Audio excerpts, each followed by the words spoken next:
42%తోనే Congress party ముందుకు పోతుంది. ఖచ్చితంగా 100% నాకు తెలిసినంత వరకు ఎలాంటి ఆటంకాలు కూడా రావద్దు. ఒకళ్ళు వచ్చేటట్టుగా దండం పెడుతున్న ఆటంకాలు కలిగించొద్దు.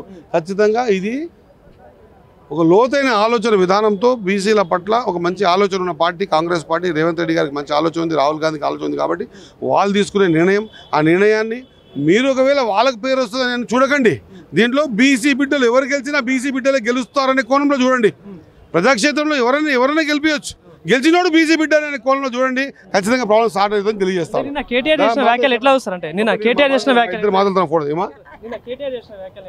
ఏముంది రామా, ఏం వాక్యాలు చెప్పు, ఏం వాక్యాలు? పులి కాదు నక్క అని చెప్పేసి మాట్లాడలేక పులి కాబట్టే కదా గర్జిస్తున్నాడు రాష్ట్రంలో. పులి కాబట్టే కదా దేశంలో గర్జిస్తున్నాడు. ఇంట్లో కూర్చోలేదు కదా. మీలాగా నల్లమలకు వచ్చి నల్లమలకంచే శంకరం పూరిస్తున్నాం, ఇంక అయిపోయింది పతనం నీకు ముందే చాలైంది. అక్కడ గోల బాలరాజు గారు పార్టిసిపేట్ పోయినప్పుడే నీ పతనం చాలైంది. ముందు ఆ పార్టిసిపేట్ ఆపుకో, ఆ తర్వాత మా మీద మాట్లాడు. స్థానిక సంస్థల ఎన్నికల్లో బీఆర్ఎస్ పార్టీ విజయం సాధించబోతుందంటూ మాట్లాడుతున్నారు. గట్లే అంటారన్నా అని ప్రజాక్షేత్రంలో బీఆర్ఎస్ పార్టీ కాదు, అది ఓటేసేది ప్రజలు. ప్రజలు ఎవరు నిర్ణయం చేసుకోవాలో వాళ్ళకి తెలుసు.